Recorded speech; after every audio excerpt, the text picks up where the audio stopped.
they played during the famine times in Ireland. We'll talk about people who we know who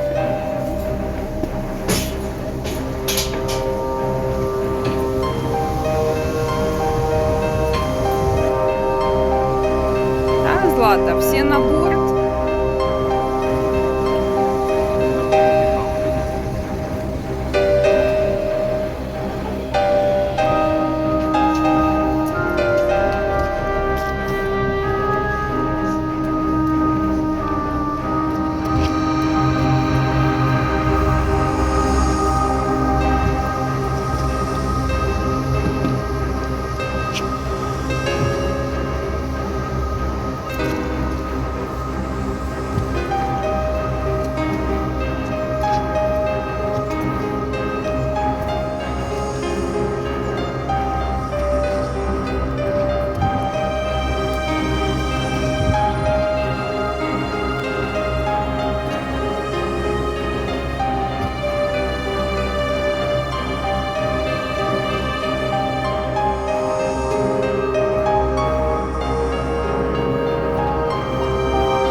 Дальше немножко.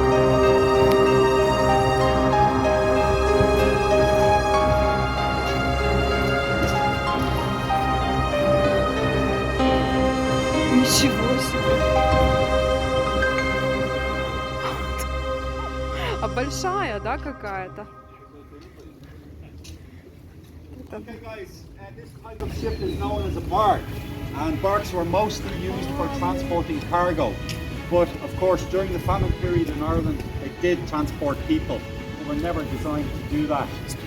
So the name of this ship, Jeanie Johnston, that comes from the guy who built the ship, John Munn. He was a Scottish man who immigrated over to Quebec City in Canada, and he set up a shipbuilding business there. And over his career he built almost 100 ships. But as a boy in Scotland, he was friends with Scotland's national poet, who was Robbie Burns. And he named 7 or 8 of his ships after characters from Robert Burns' works. So that is where the name Jeanie Johnston comes from. It's not an actual person. The design you see along the side of the ship, the white stripe with the black boxes, that is known as Nelson's checkering. So if you're a pirate in the mid-19th century and you're looking at this ship from a distance, because of that design, you might think that it's got cannons or guns on board. So you're going to stay away from it. So it's a little design trick to keep the pirates at bay. This lady you see on the front of the ship, that's an Irish Celtic goddess. Her name is Eru, and she gives her name to our country. So Ireland in our own language is Era, and that comes directly from Eru. She's a goddess of the land, Вот это рыба. along with 2 of her sisters, and a goddess of plentiful times and lots of food, which of course will be in complete contrast to the story we hear on board about the famine era in Ireland. And we might as well go on board now. So just to Забрались.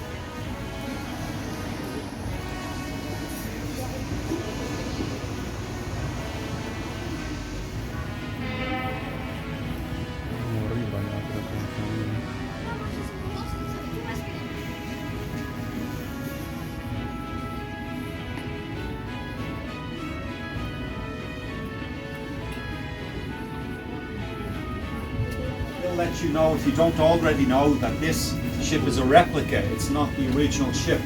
The original ship is at the bottom of the Atlantic Ocean, but it is built exactly like the original ship.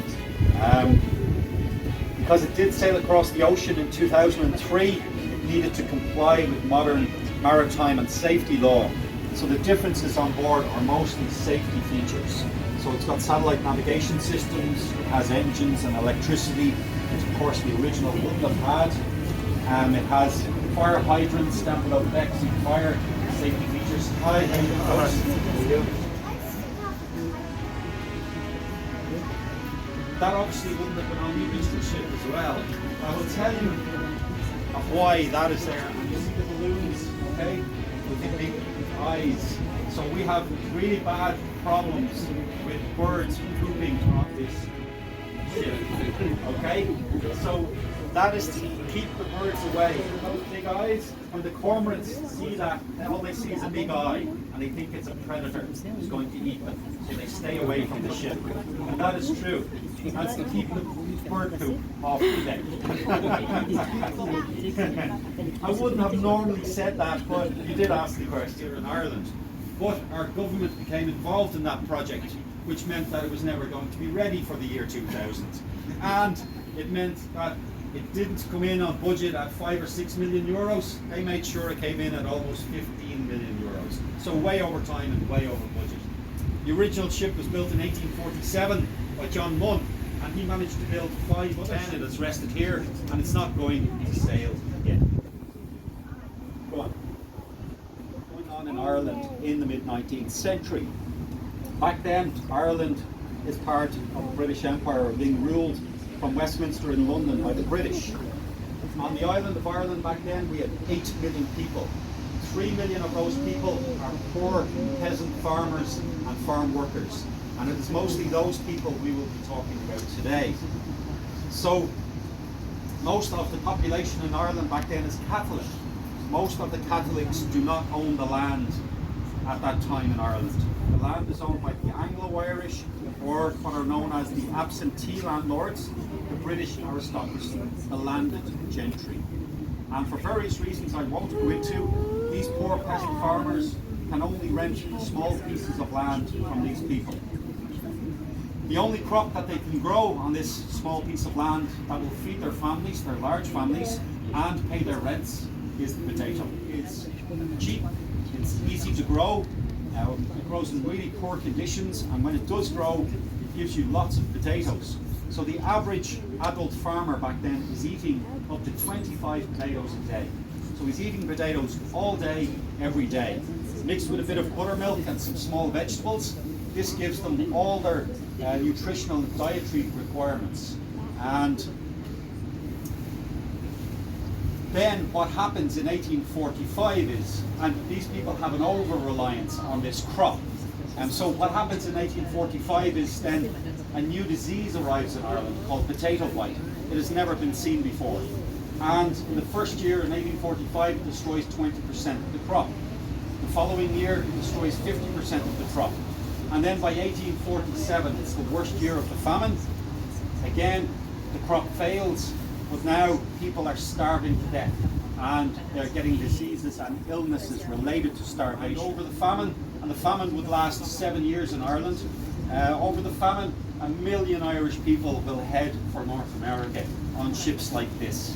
This ship, the Jeanie Johnston, it cannot be called a coffin ship because nobody ever died on this ship. It's the only ship of its type making multiple journeys during the famine that nobody dies on. Out of the hundreds and hundreds of journeys, this is the only one that nobody dies on. France, 10,000 people died. Belgium, which was the worst country outside of Ireland, 50,000 people died. But in Ireland, almost 1.5 million people died. So, yes, because of all this death and disease, people have to come onto ships like this. But the ticket price is very expensive. In today's terms, €2,500 for a ticket. That's equal back then to these poor peasant farmers as half a year's wage, 6 months' pay. So very, very expensive. Видишь, насколько они, да, выгоривало. Да, видишь. Способ не умереть с голода. Видишь, самый простой продукт, который можно выращивать.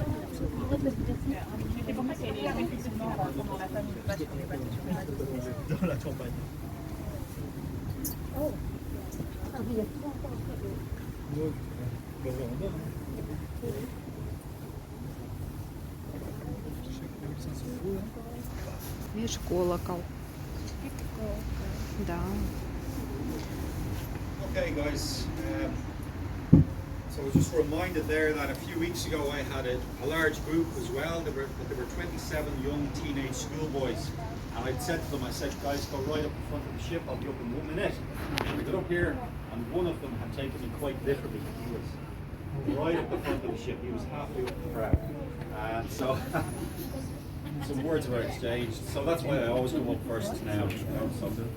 So back then, the ticket price is expensive, but there were ways that these poor peasants could come on board.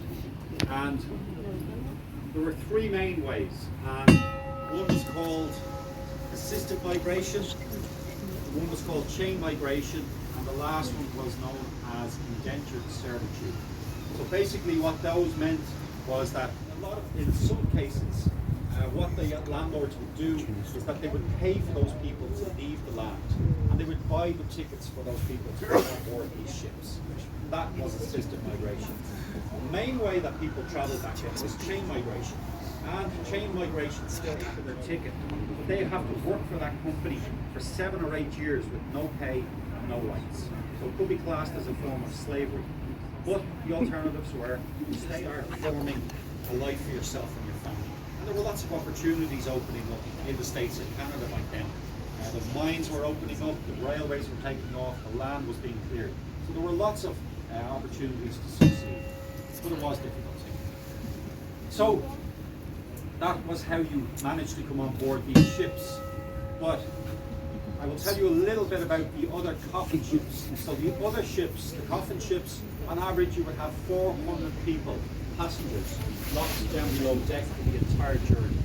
So that journey could take 5, 6, 7 weeks even, depending on weather conditions. And the reasons the owners locked the people down below deck was because of the disease on board.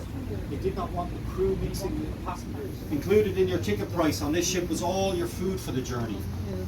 No matter if it took 5 weeks or 7 weeks, all the food was provided for you. On a lot of the other ships it wasn't. You had to bring your own supplies. That's why we have recorded cases of people actually starving to death on the journey on the way over. So this ship made 16 voyages during that famine period, and it transported 2,500 people.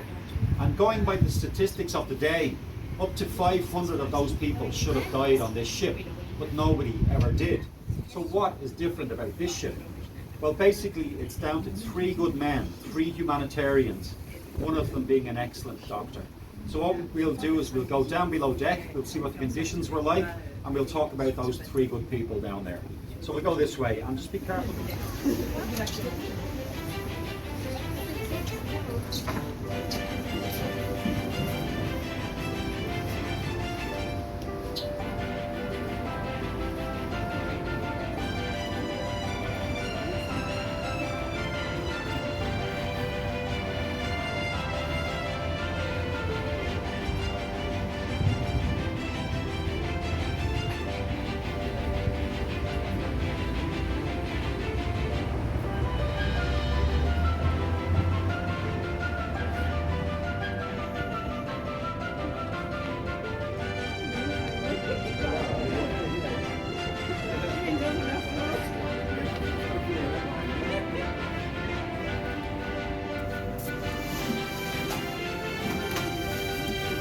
Folks, so just to point out this fire safety wall here on the ship. That far end can look at 2 cabins, one for the captain and one for the doctor. Beyond that door there, that's where the crew slept, and depending on the journey, 15, 16, 17 crew members. So everything from the crew quarters down to the cabins at the back, you can imagine is an open, empty space. So this is where the timber would have been loaded in, and when it sails to Ireland it's offloaded in Tralee, and the ship owner Nicholas Donovan, rather than sending the ship back empty to Quebec for the next lot of timber, is going to fill the space up with people. So on a lot of the other ships the people would just be loaded in down here in steerage, and they would have to lie on the floor the entire journey. And he was going to try and look after his passengers. Those bunk bed spaces, top bunk 6 feet by 6 feet or 2 meters by 2 meters. And that's an okay space for me and my own, but no, I'd have to share that with 4 other adults. So 5 adults in the top bunk, 5 adults in the bottom bunk, or 10 children and 10 children. So quite tightly packed in. Down in this space as well, it's dark. You obviously do not have electricity, so you're not allowed naked flames, no matches, no candles. What you are allowed is a protected lantern that gives off a small bit of light. So it's dark, it's stuffy, it's smelly down. 7 weeks at sea, 200 passengers. What they're using for the toilets? are buckets like this. Okay? These buckets are spread around the ship. And when you're in the middle of the Atlantic Ocean and the ship is getting rocked from side to side by the waves, and then a big wave hits the side of the ship and the bucket spills over, right? And it spills and goes all over the floor, and it causes a disease called cholera. And it's cholera that kills thousands and thousands of people on ships like this, but of course not this ship. The other big killer was a thing called typhus, and that was spread by insects in your bed blankets. So what the doctor and the captain insist you do is when you go up on deck, you bring these buckets with you, and you tip the contents over the side of the ship. You have a small rope attached, you drop it in the ocean, and you wash, you cleanse it in the salt water. And you do that again as often as you can. When people are up on deck taking their exercise, he's assigned teams of cleaners to clean the floors down here, mop the floors, clean the beds. Bring the bed blankets up on deck, shake them out, getting rid of the insects. You can fumigate them up on deck as well. So you do that again as often as possible. They saw him as protecting the Jeanie Johnston. It's been protected by St. Brendan. We want to travel on board that ship. So I will point out that down below here today, there is another deck down below there, but it's only about half the height of this deck. Down there, that's where the engines and water tanks are kept. On the original ship, that's where people's belongings would have been stored. Доктор, который был, видишь, рекомендовал каждый день хотя бы на 30 минут нужно подниматься наверх. Хотя бы. Потому что ни света, ни воздуха, запах. Все это. Святой Брендан. Бреннан.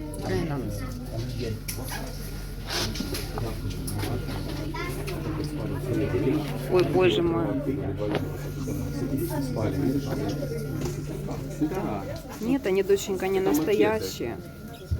Это люди, которые здесь, видишь, они передвигались. Они хотели уехать в другую страну.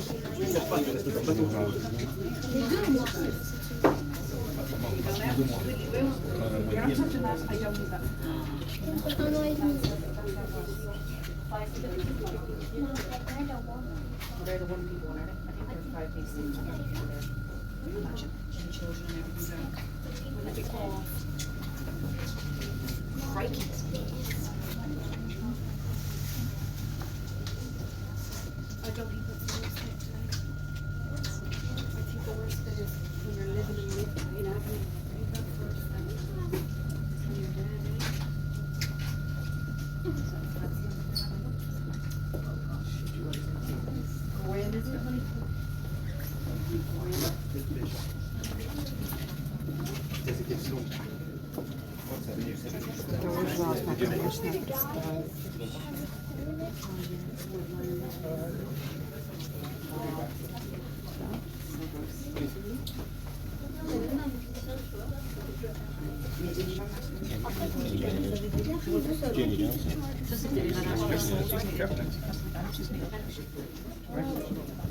Ой, ой, зачем? Ой, ну потому что наверное.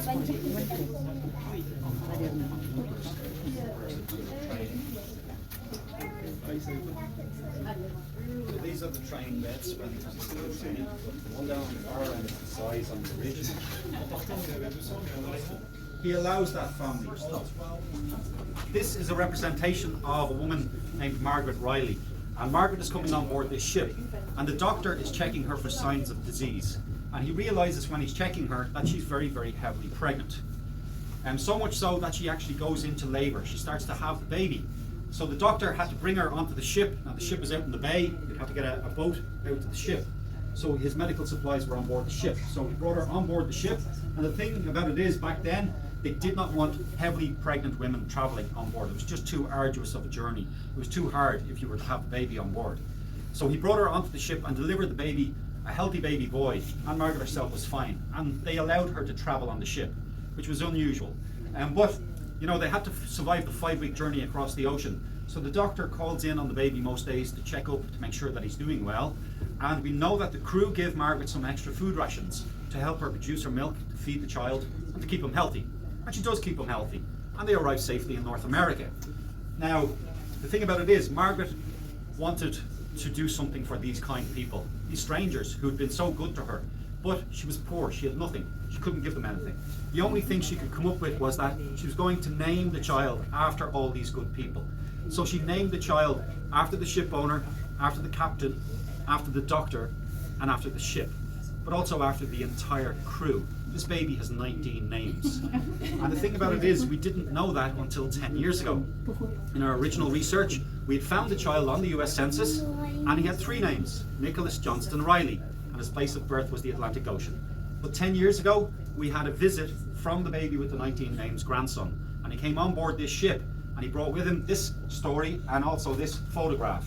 So this photograph, it's a quite poor quality. It's taken in 1904, and it shows the man in the white shirt that is standing behind his own bar that he owns in St. Paul, Minnesota, and that's the baby with the 19 names. So you have some success stories to come off these ships. He was able to tell us that when you walked inside that bar, looked across the river at another bar, and he actually owned that other bar across the river as well. So he was successful. So there are success stories to come out of this dark period in our history, and lots of people did go on to succeed. Henry Ford, Ford Motor Cars. True? I don't know. Это ужасно.